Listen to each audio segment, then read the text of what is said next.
Welcome to the video lecture series on improper integral. तो पिछले video lecture में हमने इम्प्रॉपर इंटीग्रल की डेफिनेशन देखी थी और उसके टाइप्स देखे थे, टाइप ए, टाइप बी और टाइप सी। टाइप ए में क्या था, फंक्शन हमारा बाउंडेड था पर उसका रेंज ऑफ इंटीग्रेशन इनफाइनाइट था। टाइप बी जहाँ पे रेंज ऑफ इंटीग्रेशन तो फाइनाइट था पर फंक्शन क्या था, अनबाउंडेड था। और टाइप सी टाइप ए और टाइप बी का कॉम्बिनेशन। ठीक है, तो पिछले वीडियो लेक्चर में हमने टाइप वन इंटीग्रेशन के लिए, इम्प्रॉपर इंटीग्रेशन के लिए क्या टेस्ट है वो हमने देखा था, test integral T1 and test integral T2। ठीक है, अगर वो वीडियो लेक्चर आपने नहीं देखा होगा तो आप वो चैनल के प्लेलिस्ट में जाके देख सकते हैं। ठीक है, तो आज के वीडियो लेक्चर में हम जो हमने टाइप वन इंटीग्रेशन स्टार्ट किया था उसके लिए कंपैरिजन टेस्ट पढ़ेंगे, उसका प्रूफ देखेंगे और फिर उसके ऊपर जितने भी क्वेश्चन है वो आज मैं सारे डिस्कस करने वाला हूँ। ठीक है, तो विदाउट वेस्टिंग टाइम चलिए स्टार्ट करते हैं।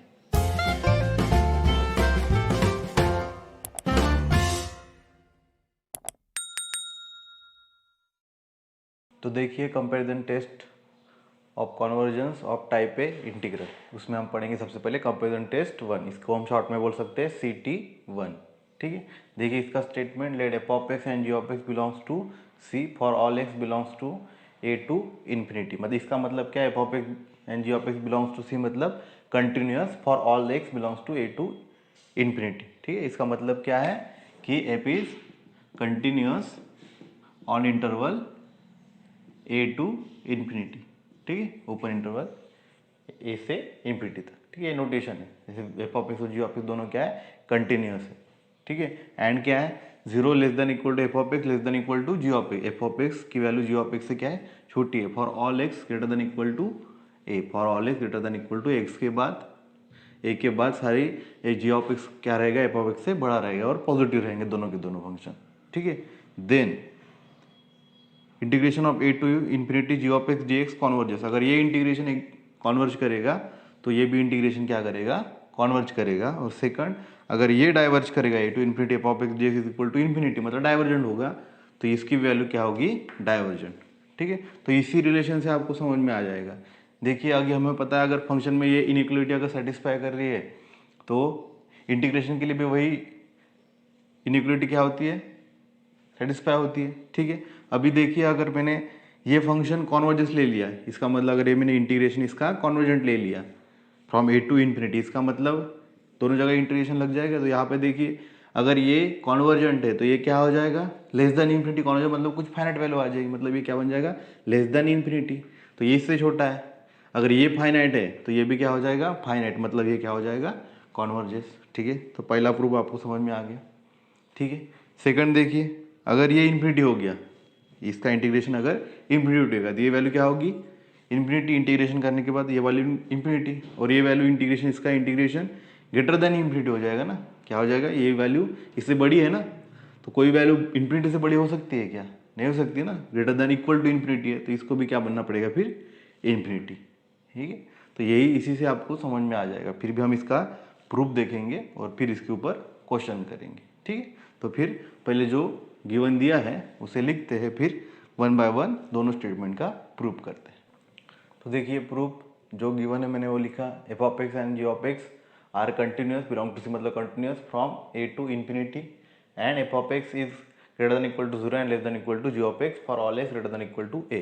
पहले स्टेटमेंट में क्या दिया है, g of x d x, अगर ये कॉन्वर्जेंट है तो इसे कॉन्वर्जेंट दिखाना है। ठीक है, तो ये कॉन्वर्जेंट ले लिया मैंने, ये कॉन्वर्जेंट है मतलब इसका लिमिट क्या होगा, एग्जिस्ट करेगा, मतलब limit b tends to infinity a to b g of x d x equal to some real number, क्या ले लिया मैंने, बी। ठीक है, अब मुझे क्या दिखाना है, इस फंक्शन को इंटीग्रेबल दिखाना है, मतलब इसका भी लिमिट क्या होना चाहिए, एग्जिस्ट होना चाहिए फ्रॉम ए टू इन्फिनिटी। ठीक है, अभी मुझे इसका यूज करना पड़ेगा। नाउ हमारे पास क्या दिया है, zero is less than equal to f of x less than equal to g of x. ठीक है, and this is for all x greater than equal to a. ठीक है, तो इंटीग्रेशन ले सकता हूँ मैं, इंटीग्रेशन में भी यही इनइक्वलिटी सेटिस्फाई होगी। ये हमने देखा है, अगर f is less than equal to g रहा तो integration of f is also less than equal to g होता है, जब एफ और जी दोनों क्या हो, पॉजिटिव हो। यहाँ पे दिख रहा है दोनों के दोनों पॉजिटिव है, तो ये इक्वलिटी यहाँ पे वैसे की वैसे आ जाएगी इंटीग्रेशन करने के बाद भी। ठीक है, तो इंटीग्रेटिंग करने के बाद ये तो जीरो वैसे की वैसे क्या बच जाएगा, यहाँ पे 0 greater than equal to integration a to b f of x dx less than equal to integration a to b g of x dx is less than equal to integration a to infinity g of x d x. और यही value क्या है, ए to infinity, यही है ना, ए to infinity क्या है इसकी वैल्यू बी। ठीक है, ये इससे बड़ा होगा ना, ये ए टू बी है बस, ये ए टू इन्फिनिटी है। ठीक है, और ये फिर इक्वलिटी यहाँ पे सेटिस्फाई हो जाएगी। ठीक है, अब देखिए जो हमारा फंक्शन है f of x, f of x ये क्या है, पॉजिटिव है। एफ ऑफ एक्स क्या है, पॉजिटिव है for all x greater than equal to a, for all x greater than equal to a. और जब मैं इसका इंटीग्रेशन करूँगा ए टू बी, तो पॉजिटिव फंक्शन उसका इंटीग्रेशन ए से बी तक मैं ले जा रहा हूँ, तो ये क्या, ये वाला जो वैल्यू बनेगा, ये फंक्शन क्या बनेगा, मोनोटोनिकली इंक्रीजिंग। क्या बनेगा, मोनोटोनिकली इंक्रीजिंग, जो इंक्रीज हो रहा है। और ऊपर देखिए उसका अपर बाउंड क्या है, यहाँ पे बी है ना, और ये रियल नंबर एग्जिस्ट कर रहा है, तो ये क्या है, इसका अपर ऊपर से क्या है, बाउंड है। ठीक है, तो मोनोटोनिक इंक्रीजिंग और ऊपर से बाउंड है। देन बाय सुप्रीमम प्रॉपर्टी और by least upper bound, least upper bound axioms, ये क्या होगा, यहाँ पे इसका कोई ना कोई अपर बाउंड मिलेगा, सुप्रीमम मिलेगा। ठीक है, तो ये इसका इंटीग्रेशन क्या होगा, एग्जिस्ट करेगा as b tends to infinity. ठीक है, क्योंकि ये मोनोटोनिकली इंक्रीजिंग है और यहाँ पे ऊपर से बाउंड है। ठीक है, तो वही मैं लिखता हूँ, as f of x is greater than equal to 0 for all x greater than equal to a, integration from a to b f of x dx is monotonically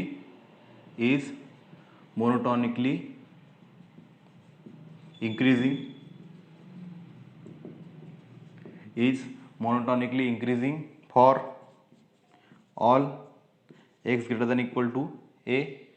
ठीक है, and is bounded above, is bounded above by b, is bounded above by b।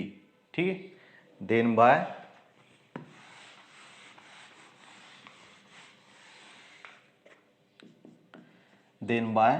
Supremum property.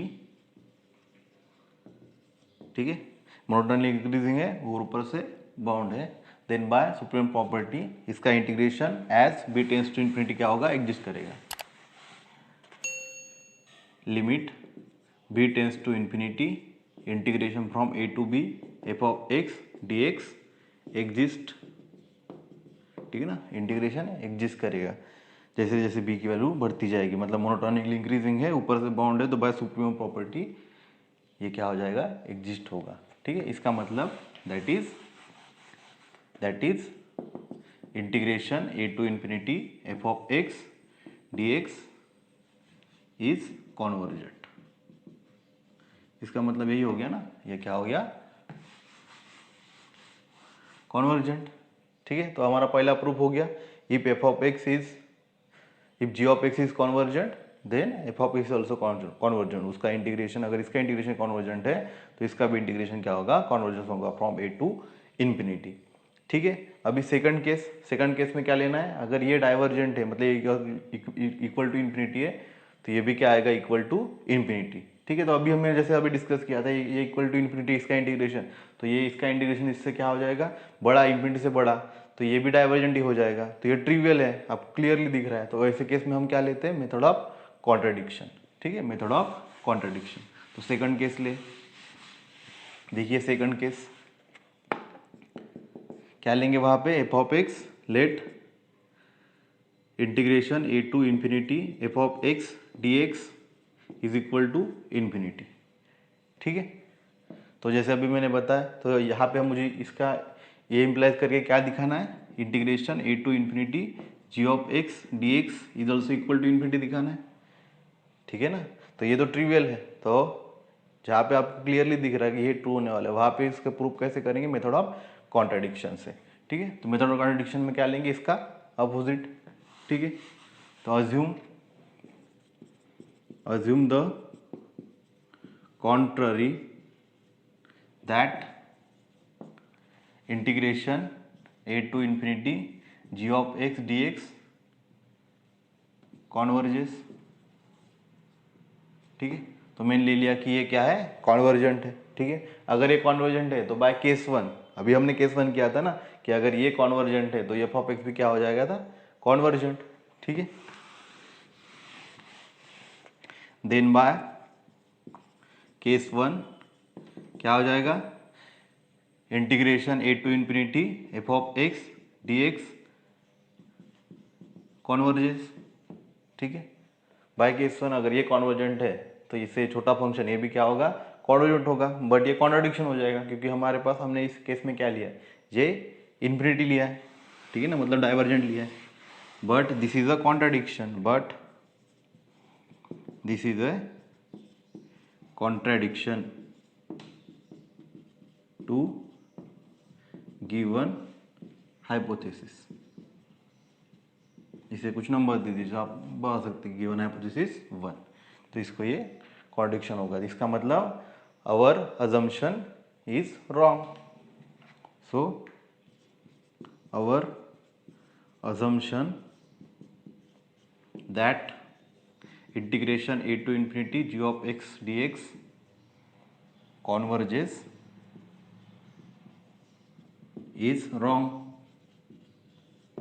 ठीक है, तो क्या true होगा, ये convergent नहीं है, मतलब क्या है, then integration a to infinity g of x d x is divergent, मतलब इक्वल टू इन्फिनिटी। ठीक है, इक्वल टू इन्फिनिटी। तो हमारे पास फिर क्या मिल गया, अगर हमारे पास इस तरह से कोई दो फंक्शन मिल जाए, ये दोनों के दोनों कंटिन्यूस हो, तो अगर जी ऑफ एक्स कॉन्वर्जेंट होगा तो ये इसका इंटीग्रेशन अगर कॉन्वर्जेंट होगा तो ये लेस देन इन्फिनिटी होगा, तो ये भी इससे छोटा है तो ये भी क्या हो जाएगा, कॉन्वर्जेंट होगा। और अगर ये डाइवर्जेंट है, इसका इंटीग्रेशन अगर डाइवर्जेंट है तो ये क्या हो जाएगा, इक्वल टू इन्फिनिटी, और ये इससे बड़ा हो जाएगा, ये तो इससे बड़ा है ना, ये भी इक्वल टू इन्फिनिटी हो जाएगा। ठीक है, तो convergence of this implies the convergence of this function implies the convergence of this function and divergence of this function implies the divergence of this function। ठीक है, तो ये है कंपैरिजन टेस्ट, तो हम कंपेयर कर रहे हैं। तो फिर इस कंपैरिजन टेस्ट का यूज करके, और जो हमने टेस्ट इंटीग्रल पढ़ा है पिछले वीडियो लेक्चर में, अगर वो आपने नहीं देखा होगा तो आप वो वीडियो लेक्चर देख सकते हो। ठीक है, टेस्ट इंटीग्रल T1 और T2 हमने पढ़ा था, वहाँ पे हमने क्या दिखा था, टेस्ट इंटीग्रल T2 में integration from a to infinity 1/x to the power p dx। ठीक है, ये लिखा था हमने, ये कब कॉन्वर्ज होता है, converges for p greater than 1 and diverges for p less than equal to 1। ठीक है, तो इसका यूज करके और कंपैरिजन टेस्ट का यूज करके अभी हम इसके ऊपर जितने भी क्वेश्चन है वो सारे क्वेश्चन डिस्कस करते हैं। ठीक है, तो चलिए स्टार्ट करते हैं। तो देखिए हमारा पहला question, prove that integration from 2 to infinity x square dx by square root of x to the power 7 + 1 less than infinity. But यहाँ पे एक्स स्क्वायर की जगह क्या है, एक्स क्यूब, ये इन्फिनिटी आएगा, मतलब ये डाइवर्जेंट दिखाना है और ये कॉन्वर्जेंट दिखाना है। ठीक है, तो पहला इंटीग्रेशन स्टार्ट करते हैं। तो सॉल्यूशन इन फर्स्ट इंटीग्रल में एफ ऑफ एक्स क्या है, f of x is equal to x square by square root of x to the power 7 + 1। ठीक है, अभी हमें क्या लेना है, एफ ऑफ एक्स, इससे कोई बड़ा फंक्शन लेना है, f of x less than equal to g of x, तो जी ऑफ एक्स पहले निकालना है, मतलब किससे हम कंपेयर करेंगे। तो ठीक है, तो ये देखिए ये किसके इक्वल है, x to the power x square by x to the power 7 + 1, ये क्या है, स्क्वायर रूट, मतलब 1/2 power. X to the power 7 अगर मैंने बाहर निकाल लिया, एक्स टू द पावर 7 मैंने बाहर निकाल लिया, और क्या लिया, 1 + 1/x टू द पावर 7, इस तरह से होगा, और होल टू द पावर क्या रहेगा, 1/2। ठीक है, ये पहला क्वेश्चन इसलिए मैं इसको डिटेल में लिख रहा हूँ। फिर क्या होगा, ये x square x to the power 7/2, ठीक है, पावर दोनों जगह लग जाएगा, और ये 1 + 1/x to the power 7 to the power 1/2। ठीक है, टू द पावर 1/2। अब ये एक्स कहाँ से कहाँ जाने वाला है, 2 से इन्फिनिटी तक जा रहा है, मतलब एक्स की वैल्यू बढ़ती वाली है। ठीक है, जब जैसे जैसे एक्स की वैल्यू बढ़ती जाएगी, एक्स टू द पावर 7 और वैल्यू बढ़ेगा, ठीक है ना, और लार्ज वैल्यू आएगा, और 1/∞, 1 लार्ज वैल्यू, तो ये क्या बन जाएगा, 1/∞, ये फिर क्या बन जाएगा, 0, तो ये 1 + 0, तो ये क्या क्वान्टिटी बन जाएगी, 1। तो लार्ज वैल्यू ऑफ एक्स के लिए मैं इसको निगलेक्ट कर सकता हूँ, क्या आ जाएगा फिर ये x square by x to the power 7/2। ठीक है, अप्रोक्सीमेट कर रहा हूँ मैं किसके लिए, for large value of x, ठीक है, लार्ज वैल्यू ऑफ एक्स। फिर ये क्या हो जाएगा, ये एक्स स्क्वायर नीचे आएगा तो क्या बनेगा, x to the power 7/2 power -2, ठीक है। तो ये क्या बन जाएगा, 2 × 2 4, मतलब 7 - 4 3, मतलब क्या मिल गया 1/x टू द पावर 3/2, ठीक है। तो फिर हमारा जी ऑफ एक्स क्या होगा, जी ऑफ एक्स क्या फंक्शन रहेगा, x टू द पावर 3/2, ठीक है। तो लिखिए, let g of x is equal to 1/x to the power 3/2, ठीक है। तो फंक्शन हमारा पॉजिटिव है और इससे ये बड़ा रहेगा, ठीक है। तो जो कंपेरेंट टेस्ट है उसके लिए जो कंडीशन है वो सेटिस्फाई हो जाएगी, ठीक है। तो देखिए यही लिखता हूँ मैं, then f of x and g of x belongs to C, both are continuous for all x greater than 2 and less than infinity, and f of x is greater than 0 less than equal to g of x for all x greater than equal to 2, ठीक है ना। ये हमेशा positive रहेगा, दिख रहा है यहाँ पे, ये पॉजिटिव रहेगा एक्स स्क्वायर अपना एक्स टू द पावर, क्योंकि हमारी रेंज ही पॉजिटिव है ना, तो ये हमेशा पॉजिटिव रहने वाला है। और ये भी कंडीशन सेटिस्फाई होगी, ये इससे बड़ा रहेगा क्योंकि इसका डिनोमिनेटर से छोटा हो गया, ठीक है। अब दोनों जो कंडीशन थी कंपेरेंट टेस्ट के लिए वो सेटिस्फाई होगी। अब मुझे क्या देखना है, ये इंटीग्रेशन अगर कॉन्वर्जेंट है तो फिर ये इंटीग्रेशन अगर कॉन्वर्जेंट रहेगा तो ये भी इंटीग्रेशन क्या होगा, कॉन्वर्जेंट होगा। अब ये इंटीग्रेशन क्या है, नाउ इंटीग्रेशन फ्रॉम क्या है, 2 to infinity g of x की जगह क्या है 1/x to the power 3/2 dx। क्या है ये इंटीग्रेशन, अभी हमने इसके पहले के लेक्चर में पढ़ा है, to infinity 1/x to the power p dx। ये क्या था हमारा टेस्ट इंटीग्रल T2। यह कब कॉन्वर्ज होता है, converges for p greater than 1 and diverges for p less than equal to 1। अब यहाँ पे p की वैल्यू क्या है 3/2 विच इज ग्रेटर देन 1, तो ये क्या होगा कॉन्वर्जेंट। तो ये इज कॉन्वर्जेंट, किससे लिखा हमने ये, by test integral T2।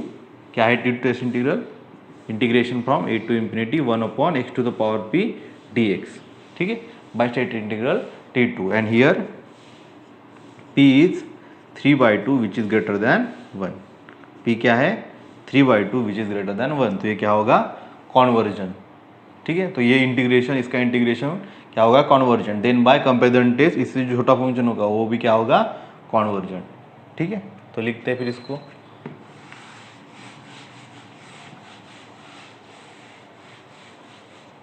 Then by comparison test 1 क्या हो जाएगा, अगर ये इंटीग्रेशन कॉन्वर्जेंट हो गया तो ये भी इंटीग्रेशन क्या होगा कॉन्वर्जेंट होगा। Integration 2 to infinity f of x dx is convergent, ठीक है। मतलब f of x हमारा क्या है यहाँ पे, that is integration 2 to infinity x square dx by square root of x to the power 7 + 1 is convergent, ठीक है। कॉन्वर्जेंट का मतलब क्या हो गया, लेस देन इन्फिनिटी, ठीक है। तो ये पहला पार्ट हो गया। बस हमने क्या किया, इस फंक्शन को देखिए सॉल्व किया, मतलब कंपेयर करके देखा कि कौन सा फंक्शन आ सकता है, उसका कंपैरिजन लिया, तो ये 1/x टू द पावर 3/2 मिला हमें, और फिर वो function by test integral T2 convergent है, तो फिर ये भी क्या हो जाएगा कॉन्वर्जेंट। अब इस केस के लिए देखिए, यही करता हूँ फिर से मैं, ठीक है। इस केस के लिए देखिए क्या आ जाएगा, second case, for second integral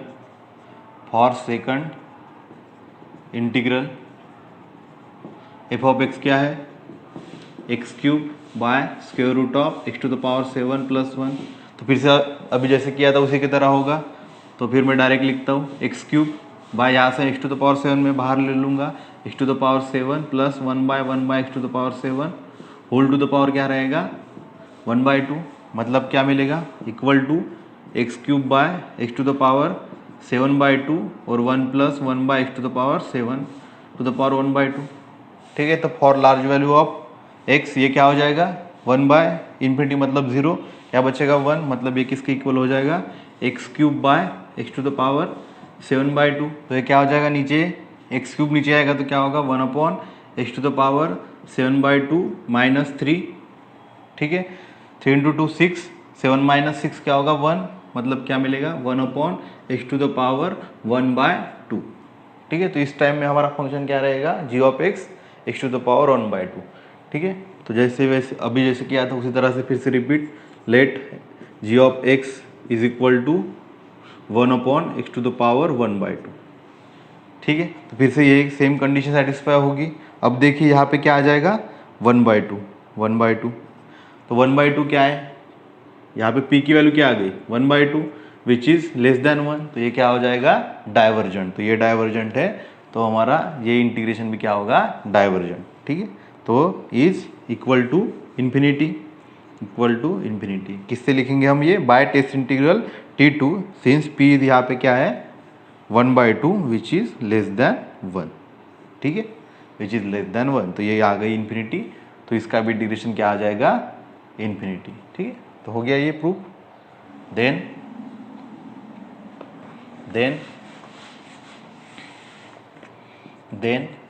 by comparison test 1 integration 2 to ∞ x³ by square root of x to the power 7 + 1 is equal to infinity. ठीक है, आ गया, क्योंकि यहाँ पे हमारा फंक्शन क्या है x टू द पावर 1/2 आया g(x), और ये यहाँ पे p क्या है less than 1, p less then 1 होने के कारण ये डाइवर्जेंट, तो ये भी क्या हो जाएगा डाइवर्जेंट बाय कंपेरिजन टेस्ट 1। ठीक है, तो इस तरह के क्वेश्चन जैसे हमने सीरीज के टाइम में, अगर आपको याद होगा तो सीरीज में भी हमने इसी तरह से कंपेयर करके NP सीरीज P सीरीज के लिए जैसे हमने देखा था, उसी तरह से हम यहाँ पे इम्प्रॉपर इंटीग्रल करे देख रहे हैं कंपेरिजन टेस्ट का यूज करके।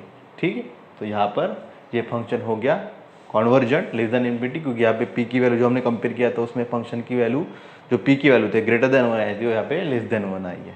ठीक है, तो इसी तरह से हम हर क्वेश्चन कर सकते हैं। ठीक है, तो और मैं क्वेश्चन डिस्कस करता हूँ। तो देखिए, test the convergence of following integral, ये क्वेश्चन नंबर 1, 2, 3 और 4। तो एक 1 बाय 1 हम करते हैं, तो ये क्वेश्चन स्टार्ट करते हैं। ठीक है, तो पहले के लिए देखिए फंक्शन क्या है यहाँ पे, here f(x) is equal to 1/√x² - 1। किससे कंपेयर करेंगे इसको, देखिए क्या बन जाएगा ये x² - 1 टू द पावर 1/2। अभी तो हमने कर लिया है, तो अभी आपको पता है क्या करना है, क्या बन जाएगा ये 1/x² मैंने बाहर ले लिया, क्या हो जाएगा 1 - 1/x²। ठीक है, होल टू द पावर 1/2। ठीक है, फिर ये 1/x² टू द पावर 1/2 होने के बाद क्या बचेगा बस x, और यहाँ पे क्या बचेगा 1 - x² टू द पावर 1/2। ठीक है, 1/2 पावर स्प्लिट हुआ है। फिर ये for large value of x, फिर से वही, ये क्या बन जाएगा निग्लिजिबल, तो ये क्या किसके इक्वल बनेगा 1/x for large value of x। ठीक है, तो यहाँ पे हमारा g(x) क्या बन जाएगा, late g(x) is equal to 1/x।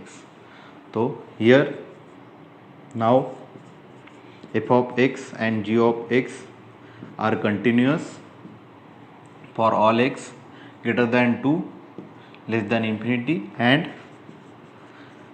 f(x) and g(x) में ये रिलेशन मिलेगा जो दिख रहा है आपको। ठीक है, for all x greater than equal to 2। ठीक है, अब ये इंटीग्रेशन देखिए, now the integration 2 to ∞ g(x) क्या है g(x) dx, मतलब क्या इंटीग्रेशन 2 to ∞ 1/x dx क्या होगा कॉन्वर्जेंट या डाइवर्जेंट। यहाँ पे p की वैल्यू क्या है 1, फॉर p इक्वल टू 1 क्या होता है डाइवर्जेंट, तो ये क्या हो जाएगा इक्वल टू इन्फिनिटी। कहाँ से लिखा हमने ये, बाय टेस्ट इंटीग्रल T2। ठीक है, और यहाँ पे p क्या है इक्वल टू 1, तो ये क्या होगा डाइवर्जेंट। ठीक है, फिर से वही repeat. Then by comparison test by comparison test T1, ये भी इंटीग्रेशन क्या हो जाएगा, डाइवर्जेंट। ये भी इंटीग्रेशन क्या हो जाएगा, divergent. Then by comparison test 1 क्या होगा, integration 2 to infinity 1/√x² -1 dx is equal to infinity. तो ये भी क्या हो जाएगा, डाइवर्जेंट। ठीक है, तो ये क्वेश्चन हो गया, क्या हो गया, ये डाइवर्जेंट। अभी करते हैं हम सेकंड क्वेश्चन। ठीक है,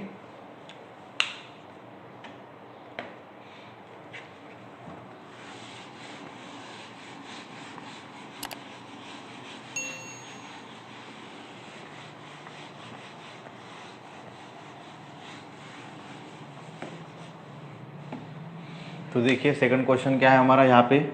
सेकंड के लिए एफ ऑफ एक्स क्या है, e⁻⁻x और x की रेंज क्या है, 1 टू इन्फिनिटी। अभी यहाँ पे बस पॉलिनोमियल इक्वेशन नहीं है, पॉलिनोमियल होता बस पॉलिनोमियल से हम कंपेयर कर रहे थे। अभी यहाँ पे एक्सपोनेंशियल भी आया है।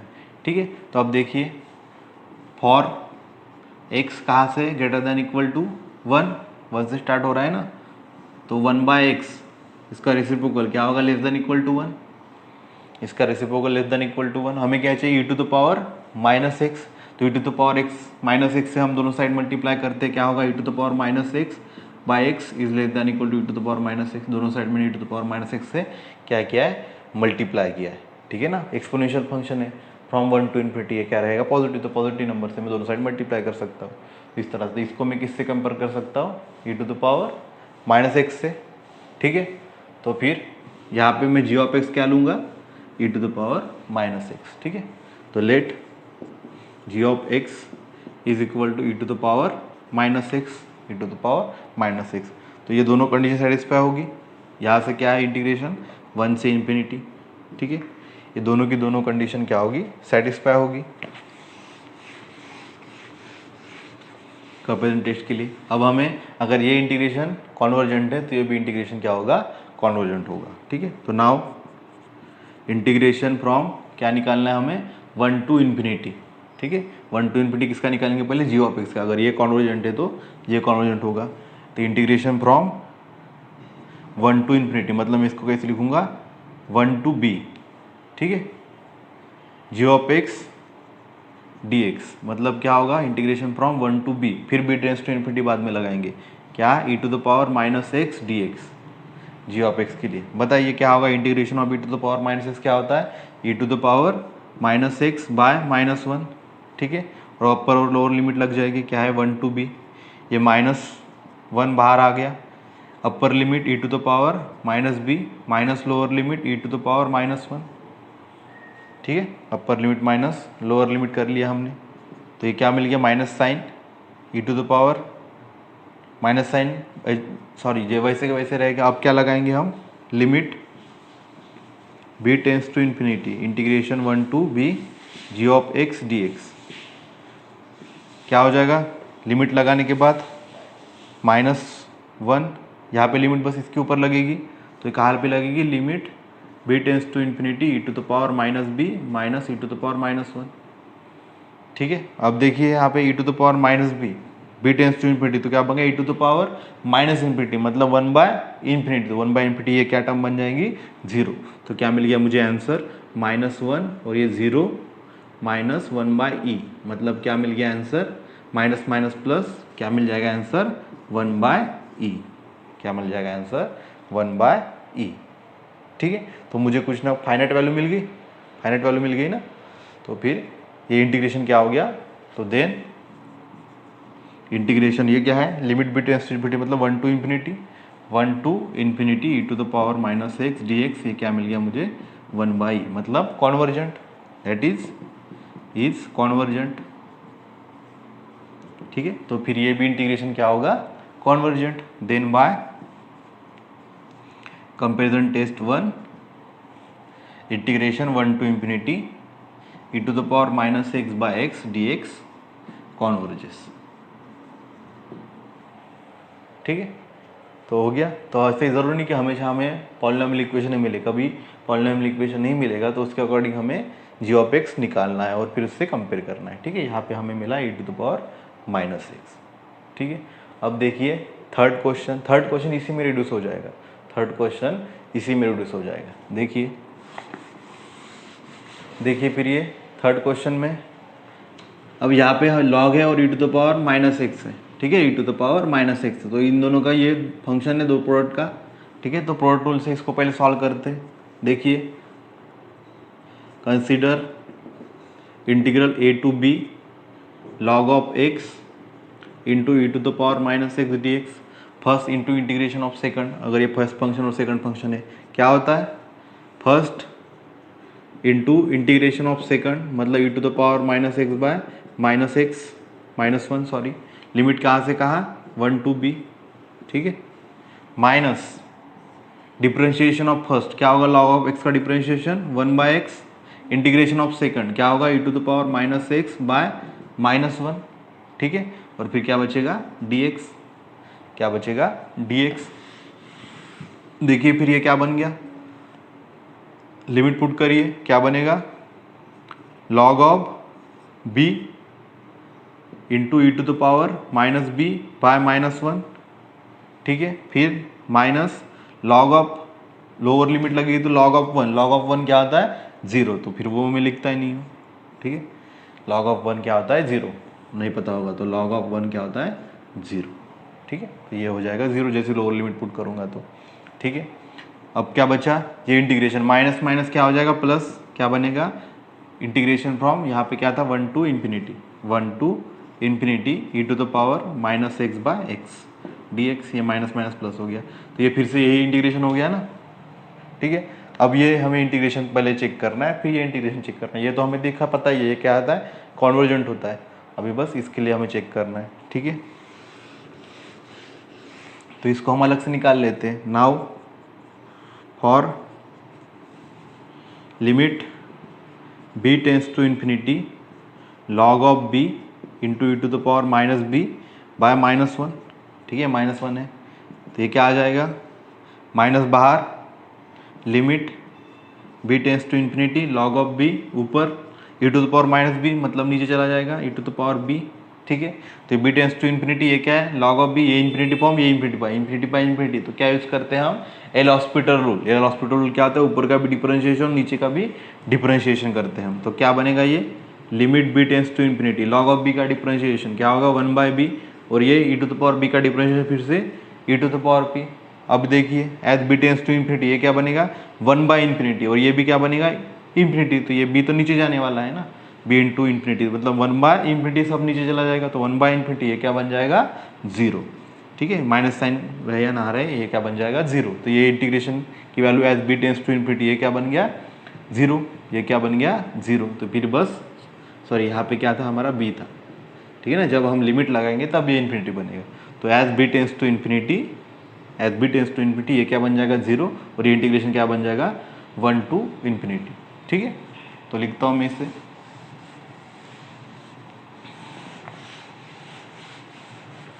तो as b tends to infinity, integration क्या था ये, 1 to b log of x into e to the power -x dx, क्या बन जाएगा, पहली वैल्यू क्या बन जाएगी, 0, और प्लस यहाँ पे लिमिट लगेगा तो क्या बनेगा, 1 टू इन्फिनिटी, b की जगह infinity, e to the power -x by x dx। और अभी हमने किया है क्वेश्चन ये, तो ये फिर से वही क्वेश्चन रिड्यूस हो गया। अब ये क्या होता है, कॉन्वर्जेंट, तो ये भी क्या हो जाएगा, कॉन्वर्जेंट। ठीक है, क्वेश्चन नंबर 4, यहाँ पे g of x, f of x क्या है, sin² x by x², sin² x by x²। अब देखिए ये क्वेश्चन अलग है बाकियों से, यहाँ पे 0 आया है, जैसे यहाँ पे 0 पुट करूँगा तो ये क्या बन जाएगा, इन्फिनिटी बन जाएगा ना। तो ये यहाँ पे प्रॉब्लम दे रहा है, तो हमें इसको क्या करना पड़ेगा, दो इंटीग्रेशन में सेपरेट करना पड़ेगा।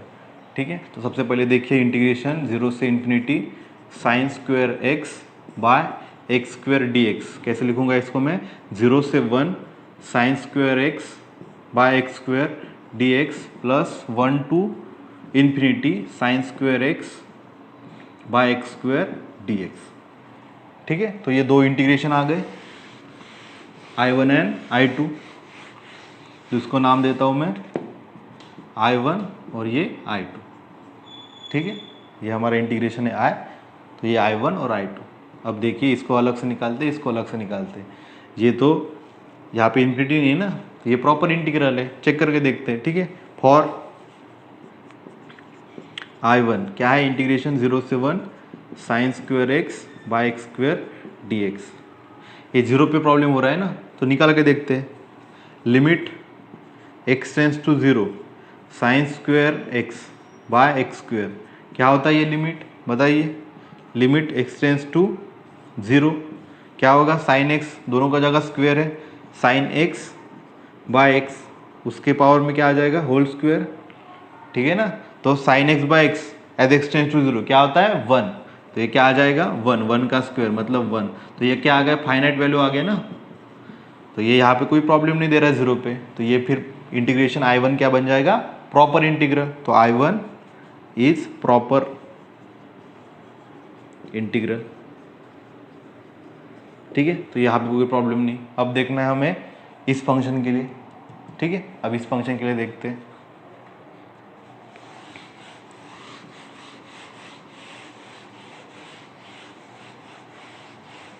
ठीक है।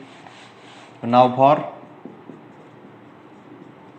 I2 क्या है आपका, 1 से infinity sine square x by x square d x.